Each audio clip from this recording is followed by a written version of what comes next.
Welcome friends. Paschimbanga রাজ্য সরকারের কর্মচারী যারা এইচটিসি অর্থাৎ হোম ট্রাভেল কনসেশন এবং এলটিসি অর্থাৎ লিভ ট্রাভেল কনসেশন পান, যারা পশ্চিমবঙ্গ সরকারের এই ট্রাভেল বেনিফিটগুলি পান তাদের জন্য সুখবর। কারণ ফিনান্স ডিপার্টমেন্ট থেকে বিজ্ঞপ্তি দিয়ে এই বিষয়ে কিছু পরিবর্তন আনা হয়েছে। দেখুন, রাজ্য সরকারের সব শ্রেণীর কর্মী এখন থেকে ট্রেনে সপরিবারে ভ্রমণে শীততাপ নিয়ন্ত্রিত শ্রেণীর ভাড়া পাবেন। রাজ্যের অর্থ দপ্তর এই সংক্রান্ত বিজ্ঞপ্তি জারি করেছে। তাতে বলা হয়েছে, যেসব কর্মীদের মূল বেতন 50,000 টাকার কম তারা এসি 3 টিয়ারের ভাড়া পাবেন। 50,000 বা তার বেশি মূল বেতনের কর্মীরা এসি 2 টিয়ারের ভাড়া পাবেন বলে বিজ্ঞপ্তিতে উল্লেখ করা হয়েছে। যে ট্রেনগুলিতে শুধু চেয়ার কার আছে সেখানেও বাতানুকূল শ্রেণীর ভাড়া মিলবে।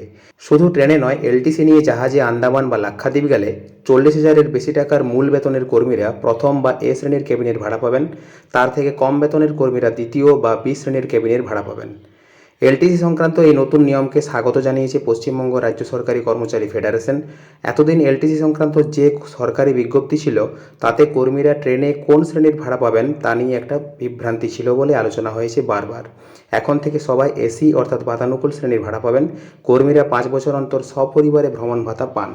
এই অর্ডারকে স্বাগত জানিয়ে রাজ্য সরকারি কর্মচারী ফেডারেশনের আহ্বায়ক প্রতাপ নায়েক বলেন, আমাদের পক্ষ থেকে দীর্ঘদিন ধরে দাবি করা হচ্ছিল যেন রাজ্যের সমস্ত সরকারি কর্মচারীরা বন্দে ভারত সহ সমস্ত এক্সপ্রেস ট্রেনে শীততাপ নিয়ন্ত্রিত কামরায় ভ্রমণ করতে পারেন।